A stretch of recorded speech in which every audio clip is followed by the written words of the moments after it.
Hello everyone, I am Abhishri Gupta, a second year MBBS student at SNMC Agra.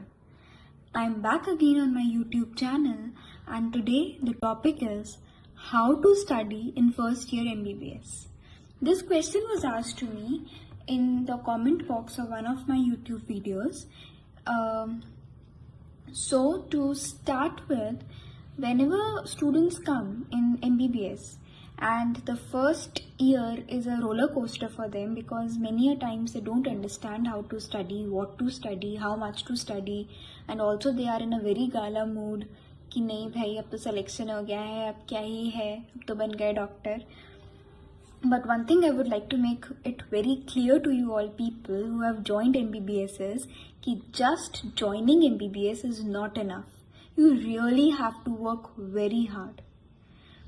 MBBS is a graduation which it is one of the most noble professions in the world, but in today's times just being an MBBS doctor is not enough for you. If you have to do something big in life, if you dream big, then you have to study properly in MBBS, be thorough with your subjects and your concepts, because the major concepts of your body, the basic physiology of the body, you study in your first year. Then you go to second year, third prof, and finally the final prof and internship where you deal with the pathologies, how to treat the pathologies. But to treat and to diagnose the pathologies, you should first know the normal physiology of the body as well as the anatomy of the body.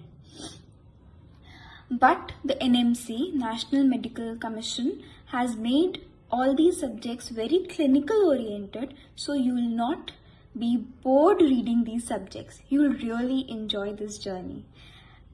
Only studying is not good. Take part in extracurricular activities, but studying is also very, very important. Now, quickly, we go to our topic, that is how to study. So, I have prepared a list for all the three subjects, anatomy, physiology and biochemistry, not for SPM, but you are being taught social and preventive medicine from the first year itself. You can buy PARC or you can take it from your seniors and buy the latest edition of PARC in your second or third prof and little bit refer to it. But listen to the lectures, attend the lectures, because social and preventive medicine forms a very important part of your life as a doctor. Okay, so we start with anatomy. So in anatomy also, first my video will be professional oriented, PG NEET oriented, and people are very confused that whether they have to study for the profs for the NEET PG or the next whatever exams will happen. I think next is from 2024 batch. The practicals, if they have to study for that, do they have to buy any coachings? This is a very, very famous question. मैं marrow लूँ, मैं प्रेप्लाडर लूँ, मैं cerebellum लूँ, मैं क्या लूँ, मेरे लिए क्या ठीक है? Then that's all. These are the questions that must be in your mind also. So I've tried to sort it out. So first we come on to the theory in anatomy. Anatomy is more about practicals and less about theory, but for your professional exams you have to write the exams. So you have to write well. Your diagrams are from a very important part of your theory exam. It is said that time नहीं है तो diagram बनाए आओ, चाहे लिखो मत, लेकिन diagram बनाए आओगे तो you will get more marks. And I also did the same in my professional exams. I made the diagrams. I got around 84 marks in my theory exam in anatomy in professional exams. और कुछ जैसे कि एक question था कि appendix जो हमारी होती है उसमें डिफरेंट एंगल्स पे वी हैव, तो अलग अलग एंगल्स उनको समझाने थे एक शॉर्ट नोट में, तो मैंने उसका डायग्राम बना दिया. उसमें मेरे को 2 मिनट लगे और कलर कर दिया थोड़ा सा. Labelled diagrams are very important क्योंकि मेरे पास थ्योरी लिखने का टाइम ही नहीं था. So many a times it happens कि तुम्हारे पास थ्योरी लिखने का टाइम नहीं होता. प्रेफरेंस किसको दें, थ्योरी या diagram? I already told you diagrams को प्रेफरेंस दो, लेकिन थ्योरी भी लिखो। ये नहीं कि सिर्फ डायग्राम बनाया हो, सिर्फ डायग्राम बनाने से नहीं होता, you have to write the theory also. लेकिन जैसे नर्व के कोर्स पूछा है, अगर तुम्हारे पास एक क्लिनिकल क्वेश्चन है जिसमें तुम्हें ग्लॉसोफेरिंजियल नर्व की पैथोलॉजी दी हुई है और मतलब तुम्हारा सारा क्वेश्चन ग्लॉसोफेरिंजियल नर्व पे शिफ्ट हो गया, तो तुम ग्लॉसोफेरिंजियल नर्व किस किस एरिया को सप्लाई करती है तो तुम पढ़ ही चुके होगे। तुम टंग में उसकी सप्लाई बता दो, तुम यहाँ पे उसका ओरिजिन बता दो जो तुमने डायग्राम्स पढ़े हैं स्पाइनल कॉर्ड के और मेडुला ऑब्लोंगेटा के। उसके बाद तुम नीचे जाओगे और तो कहीं सप्लाई नहीं करते ग्लॉसोफेरिंजियल नर्व, तो जितना उसका कोर्स है उसके थोड़े थोड़े छोटे छोटे डायग्राम्स बना दो, लेकिन ऑल्सो उसके बारे में लिखो, इससे you will fetch marks. And the beautiful the diagrams the more the marks you fetch. उसके बाद हाँ, पेपर बहुत लेंथी होता है एनाटॉमी का, 3 घंटे में फिनिश करना बहुत मुश्किल होता है, so you have to really speed up while writing the exams. Pink boxes of BD Chaurasia. See, which book I referred for my anatomy was this, BD Chaurasia.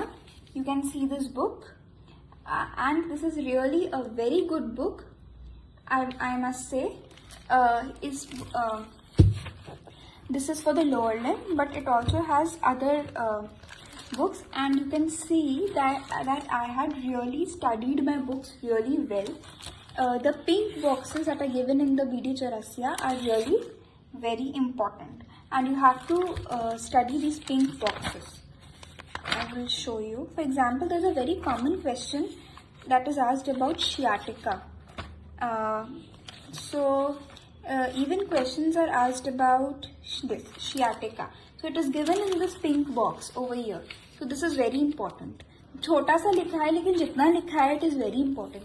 अगर तुम्हें शियाटिका पे क्वेश्चन आया तो शियाटिक नर्व का course भी बताना पड़ेगा, कौन सी 2 नर्व से ज्वाइन करके शियाटिक नर्व मिलती है, कहाँ पे ज्वाइन करके मिलती है, किस लेवल पे। In anatomy the levels are very important.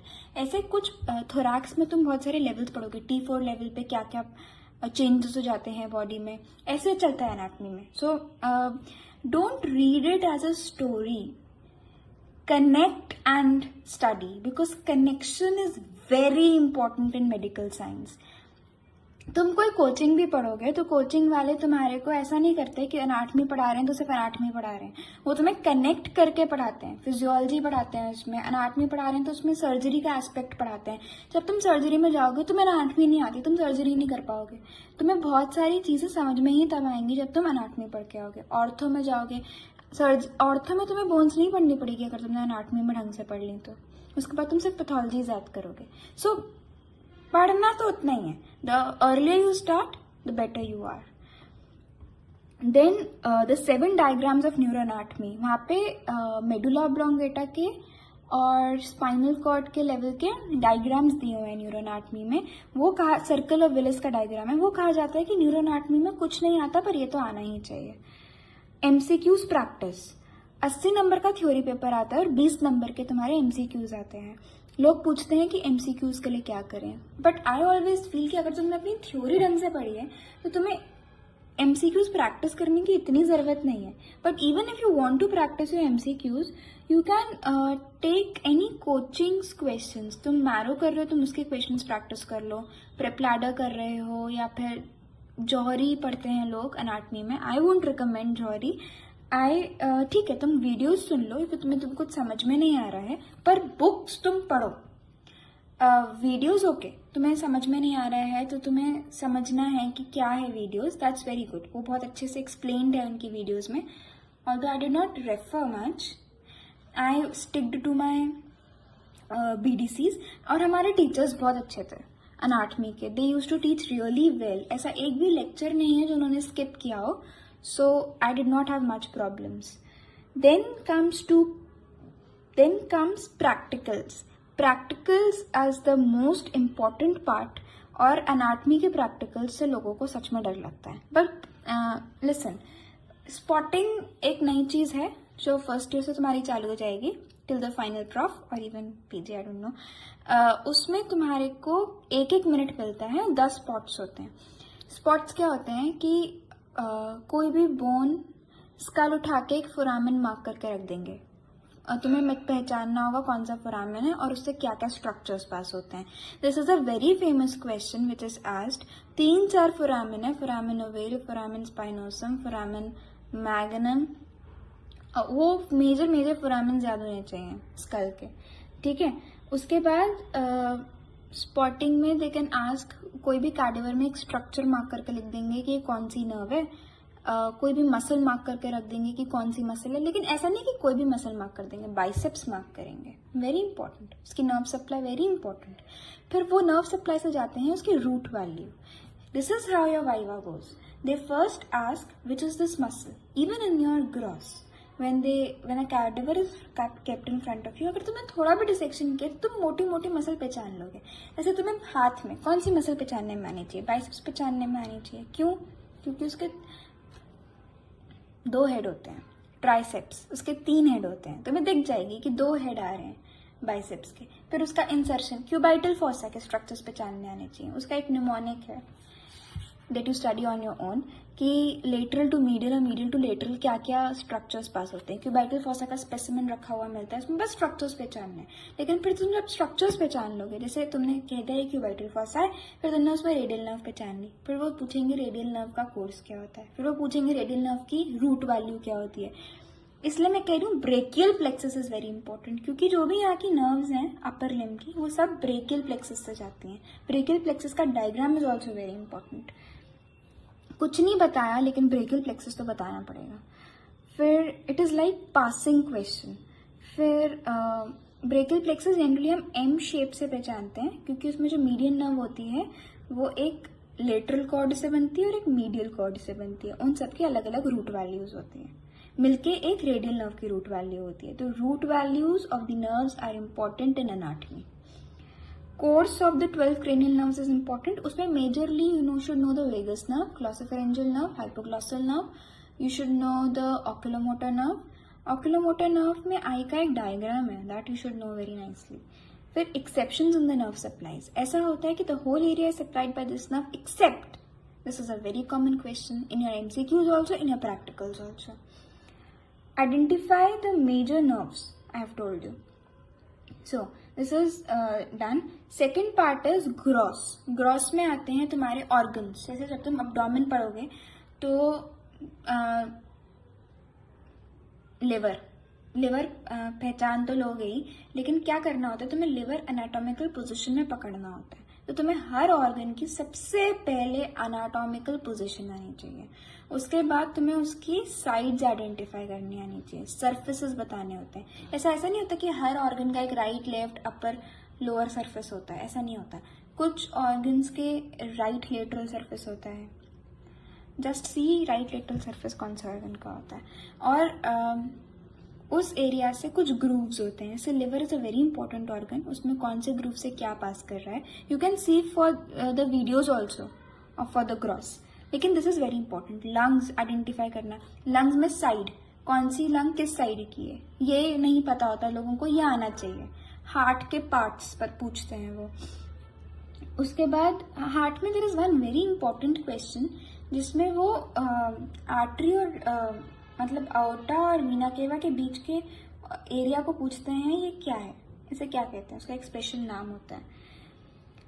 Abdominal organs में liver is important, spleen is important, uterus तो डोंट आस्क, वैसे uterus is abdominal organ only in pregnancy, otherwise it is a pelvic organ. Kidneys they ask, लोग kidney और spleen में बहुत confuse करते हैं। Spleen थोड़ी पर्पलिश दिखेगी और उसमें एक उसकी कन्वेक्स सरफेस होती है, ऐसा किडनी में नहीं होता। किडनी की सारे आइडेंटिफिकेशन पूछते हैं और कैसे करा ये भी पूछते हैं। फिर किडनी का एंटीरियर सरफेस कौन सा है और पोस्टीरियर सरफेस कौन सा है, वो तुम्हें स्ट्रक्चर से बताना होता है। उसका भी एक निमोनिक है, that you will all study, but I am telling you these things because these things are very important. Then we come on to the bones. Bones में side determination is important and major bones you should no.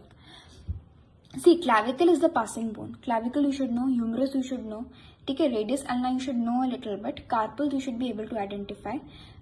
All the carpals, कितनी carpals होती हैं? 8. You should identify. और उनका fusing ears कौन से हैं? जैसे सबसे late confuse करता है, उससे हम क्या determine करते हैं कि forensic में तुम पढ़ोगे, उससे हम age determination करते हैं कि किस age का इंसान होगा। और उसके बाद क्या, बोन्स में लोअर लिम्ब में you should know the pelvis very well. Pelvis नहीं, तुम्हें हिप बोन मिलेगी, उसके तीनों पार्ट पता होने चाहिए. इलियम, इलियाक क्रेस्ट के बारे में सब कुछ पता होना चाहिए. iliac tubercle पता होना चाहिए. Then you should know femur, you should know tibia. Fibula is considered as a difficult bone. Calcaneum and talus is also asked, मुझसे पूछा था मेरे वाइवा में, but it's generally not asked. First you are asked to pick the major bones. और जब professional का viva होता है ना, तब वो उतना टाइम नहीं होता, वो हर बोन में कुछ कुछ पूछ रहे होते हैं और वो बोन उठवाते नहीं है प्रॉपर, वो अपने स्टिक से रखते हैं कि ये इस पे क्या मसल अटैचमेंट है, इस पे क्या मसल अटैचमेंट है. तो you have to be very thorough, keep revising. Surface marking, surface marking is also very important in anatomy. और सरफेस मार्किंग तुमसे मेजर चीज़ों की पूछी जाएगी. आर्टीरियल आर्च की सरफेस मार्किंग बहुत पूछी जाती है, और क्यूटेनियस नर्व्स की सरफेस मार्किंग बहुत पूछी जाती है. सैफिनस नर्व की सरफेस मार्किंग बहुत पूछी जाती है. मेजर नर्व्स की surface marking you should know. Then embryology. Embryology I had referred Inderbir Singh for my embryology, and it's really a very good book. Inderbir Singh के अलावा I had मैंने BDC से भी थोड़ी थोड़ी एम्ब्रियोलॉजी पढ़ ली थी. उसमें छोटी छोटी एम्ब्रियोलॉजी दी होती है क्योंकि वो छोटा भी दिया है and you get to understand also.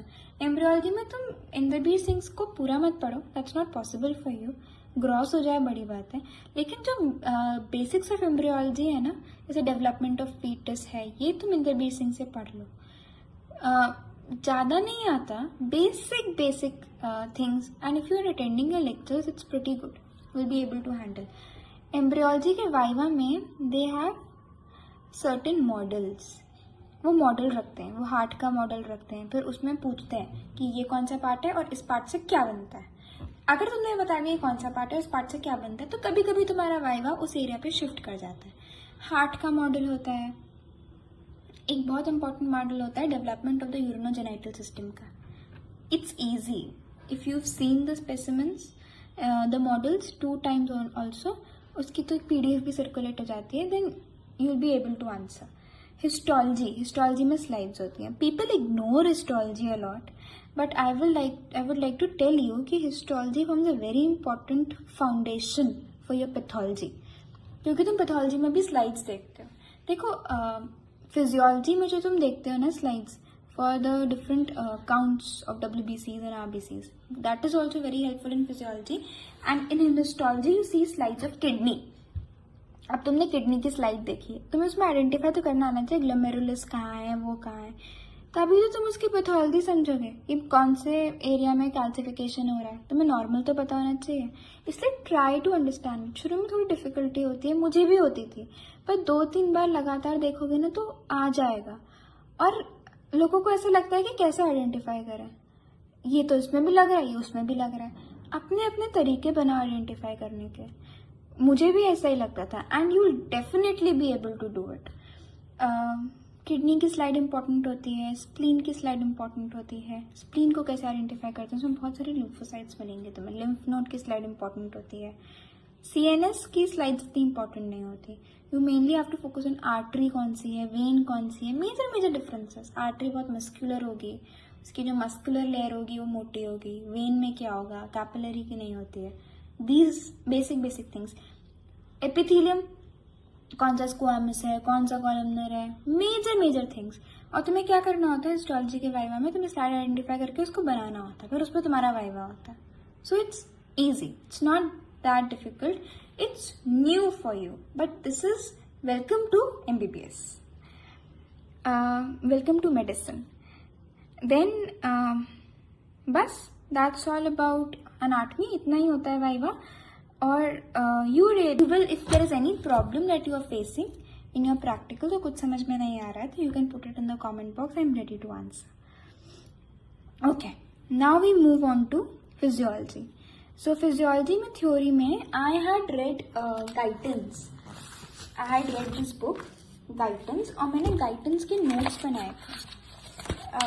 क्योंकि नोट्स बनाने बहुत इंपॉर्टेंट होते हैं, इसलिए मैंने तो इसके नोट्स ढंग से बनाए थे.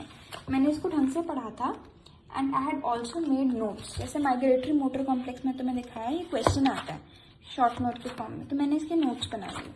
इससे क्या होता है, इसको याद करना आसान रहता है. और तुम्हें पता होता है कि तुम्हें किस तरीके से आंसर्स लिखने हैं।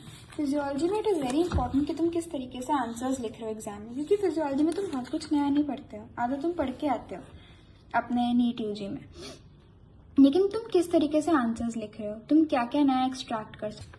Clinical questions are also very important in your physiology. Clinical questions तुमसे एनीमिया पे बहुत पूछे जाते हैं, आता ही है एनीमिया पे question, so read that very nicely. MCV, MCHC और MCH तीनों में क्या डिफरेंस होता है, उनकी नॉर्मल वैल्यूज क्या होती हैं और उनसे हम कैसे एनीमिया डिटरमाइन करते हैं, that you should know. Megaloblastic anaemia you should know, कौन से विटामिन की डेफिशिएंसी से होता है, vitamin B12। Okay, this is important for biochemistry also. Then short notes are asked. 5 number का शॉर्ट नोट लोग कहते हैं कि 1 पेज भर के आओ, 2 पेज भर के आओ। आई वोंट से कि पेज भर के आओ, तुम्हें जितना आता है अच्छे से लिख के आओ, ठीक है। पेज भरने से योर ऐसा लगता है कि नहीं आता अगर तुम बकवास लिखो तो। हाँ, तुम्हें कुछ नहीं आता तो तुम लिखो, पर अगर तुम्हें आता है तो पेजेस मत भरो। डायग्राम्स फिजियोलॉजी में are in the form of graphs, जैसे कि कार्डियक साइकिल का graph is very important. Urinary में एक ग्राफ आता है ग्लूकोज का, जिसमें तुम्हें ग्लूकोज का ये पूछा होता है कि किस लेवल पे ग्लूकोज यूरिनरी में निकलने लगेगा and all that graph is also very important for your practicals.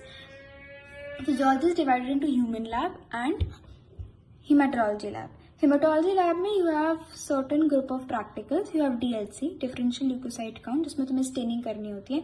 Staining के क्या स्टेप्स होते हैं, कैसे, और हर स्टेप का रीजन पता होना चाहिए, क्योंकि एग्जामिनर यही पूछता है ऐसा क्यों किया तुमने, इसमें ऐसा ही क्यों किया, इसमें यही क्यों किया, इसको 1 मिनट तक क्यों रखा, ये सब तुमसे पूछा जाता है। कौन सा स्टेन यूज किया, सारे स्टेन के नाम याद कर लेना। उसके बाद haemoglobin estimation is a very simple practical, मिले तो ले लेना, इट्स रियली सिंपल। आरनेथ काउंट, इसमें तुम्हें न्यूट्रोफिल के लोब्स काउंट करने पड़ते हैं, उस हिसाब से तुम एक ग्राफ बनता है आरनेथ काउंट का, तुम न्यूट्रोफिल की एज बताते हो।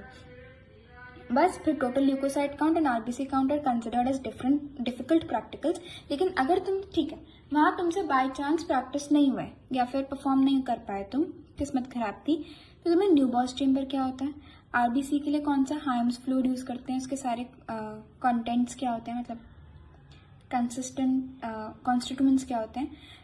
WBC काउंट के लिए हम टर्क्स फ्लूइड यूज करते हैं, उसके सारे कॉन्स्टिट्यूएंट्स क्या होते हैं सब पता होना चाहिए। उसके परसेंटेज नहीं लिखे हैं वैसे घड़ी में। हाँ, for your practicals you have to see this book, see this. I have studied this book घड़ी, एंड इसमें मैंने ह्यूमन हीमेटोलॉजी के लिए तो मैंने यही पढ़ी थी, ह्यूमन लैब का भी मैंने इससे ही पढ़ा है। इसमें बहुत अच्छा दिया हुआ है। ब्लड ग्रुपिंग और bleeding time, clotting time are simple, लेकिन इसमें प्रैक्टिकल में viva is the main thing, ठीक है। तो तुम्हें पता होना चाहिए ब्लीडिंग टाइम, क्लॉटिंग टाइम की, क्लॉटिंग के क्या प्रोसीजर्स होते हैं, इंट्रिंसिक पाथवे में क्या होता है, एक्सट्रिंसिक पाथवे में क्या होता है, इसके फैक्टर्स क्या होते हैं, इसके फैक्टर्स क्या होते हैं। ब्लड ग्रुपिंग में कौन सा ब्लड ग्रुप सिस्टम हम फॉलो करते हैं, AB और RH सिस्टम में क्या फ़र्क होता है, कोल्ड अग्लूटिनेशन क्या होता है, कौन सा वार्म एंटीबॉडी रिएक्शन होता है, कौन सा कोल्ड एंटीजन एंटीबॉडी रिएक्शन होता है, क्यों होता है, these are the probable questions. Human lab में you study first history taking, वो तुम्हारा मेडिसिन का बेसिक है, तुम्हें हिस्ट्री टेकिंग आनी चाहिए। क्या पूछते हैं, history taking is an art, the more you do the better you become, इसलिए क्लिनिक्स भेजा जाता है सेकेंड ईयर से। लेकिन फिजियोलॉजी में you do history taking on your subjects only, partners, you learn through that. General examination के क्या points होते हैं, किस सीक्वेंस में जनरल एग्जामिनेशन लिखा जाता है।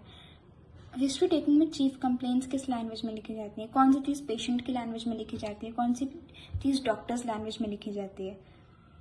Then after all this there is respiratory examination, there is GIT examination. GIT examination is consider to be the simplest, लेकिन तुम्हें बेसिक चीज़ें नोट्स में लिखवाया जाता है कि क्या होता है। सीवेज एग्जामिनेशन, परकशन सीखते हो तुम, परकशन किस तरीके से करते हैं, उसका राइट तरीका क्या होता है, कौन सी फिंगर यूज होती है, कौन सा प्लेक्सर किसे कहते हैं, प्लेक्सीमीटर किसे कहते हैं। CNS एग्जामिनेशन में तुम नर्व्स के बारे में पढ़ते हो, कौन सी नर्व किसको सप्लाई करती है, कौन सी नर्व गई तो क्या प्रॉब्लम हो जाएगी, कॉन्कशन क्या होता है, ये सब चीज़ें यू स्टडी। इंटेलिजेंस कोशेंट क्या होता है, ग्लासगो कोमा स्केल क्या होता है। Okay, That's all about physiology. If any doubts about physiology, you can put it in the comment box. I'm ready to answer. Then we come on to biochemistry. Biochemistry is a very neglected subject in first year, but it's an important subject. तुम pathology में बहुत कुछ biochemistry का पढ़ोगे. ऐसे theory में cycles you should know, major cycles, HMP shunt की cycle, glycolysis की साइकिल, क्रेब्स साइकिल, ये सब यू शुड नो. लिपिड्स में, प्रोटीन्स में, सारी cycles you should know. Then clinical questions jaundice पे आता है, G6PD डेफिशिएंसी पे आता है, HDL, LDL, collagen disorders, then metabolic disorders, phenylketonuria पे क्वेश्चन आता है, और भी प्रोटीन में जो भी डिसऑर्डर्स होते हैं, एल्केप्टोनूरिया, इन सब पे क्वेश्चन आते हैं for your clinical questions. And then they shift to protein metabolism. फिर तुम्हें उसके बारे में उसकी साइकिल ही बतानी होती है. तो that's the main thing. Vitamin deficiencies you should know, ये भी क्लिनिकल क्वेश्चंस में आ जाता है. Xerophthalmia is very important, rickets is very important, osteomalacia is very important. ये सब वो पूछ लेते हैं. Mineral deficiencies, yes. Wilson's disease, hepatolenticular degeneration, copper deficiency, very important. This is also they ask. Then general biochemistry, fasting क्या होता है, diabetes mellitus पे बहुत आता है क्वेश्चन बायोकेमिस्ट्री में. फिर जब तुम्हारा डायबिटीज मेलाइटिस पे आएगा तो वो तुमसे फास्टिंग लेवल्स नॉर्मल क्या होते हैं, पोस्ट प्रैंडल लेवल्स नॉर्मल क्या होते हैं ग्लूकोज के बॉडी में, ये सब पूछता है. प्रैक्टिकल में डायबिटीज पे प्रैक्टिकल होता ही है. फिर they shift their viva to what is the criteria of diagnosing diabetes. ADA criteria, American Diabetes Association criteria. So diabetes is a very important part, very important question of your medicine, like tuberculosis. So you should know it. Practical में it is divided into quantitative analysis and qualitative analysis. तुमसे qualitative में glucose है या नहीं है urine में, उसका एक टेस्ट होता है. कीटोन बॉडीज है या नहीं है यूरिन में, उसका एक टेस्ट होता है, रॉथरस टेस्ट. प्रोटीन है या नहीं है यूरिन में, बाइल सॉल्ट्स हैं या नहीं है, फैट्स हैं या नहीं है, इन सब के टेस्ट होते हैं. वो परफॉर्म करने आने चाहिए. Very simple test these are, but you should know how to perform. और प्रिंसिपल टेस्ट परफॉर्म करने के बाद वाइवा तुम्हारा होता है कि किस प्रिंसिपल पे ये टेस्ट वर्क करता है, हीट क्यों किया. बायोकेमिस्ट्री में जो फैकल्टी होती है वो ये क्वेश्चंस बहुत पूछती है कि इसको इतनी देर हीट क्यों किया, इसको हीट क्यों नहीं किया, इसमें ये क्यों रिएजेंट क्यों डाला, इस रिएजेंट में ऐसा क्या है. समझ गए? Okay. For any queries, you can put in the comment box. I'm repeating it a lot of times. Then quantitative test में तुमसे पूछते हैं ग्लूकोज कितना है यूरिन में. उसके लिए ये प्रैक्टिकल थोड़ा सा मुश्किल होता है, but you are helped by the residents in this practicals. कैसे करना है वो सब बताते हैं ढंग से, but you should be very attentive in your classes. सिर्फ पढ़ाई मत करो, मस्ती भी करो, but this is very important. First year ढंग से पढ़ना सच में ज़रूरी होता है. So that's all about it. मैंने सब कुछ कवर कर लिया है. बायोकेमिस्ट्री में मैंने जाम्बुलगर पढ़ी थी और मैंने उसकी बुक मंगा ली थी, and I really like this. ठीक है, तो all the best for your first year. For any queries I am ready to answer. Bye bye.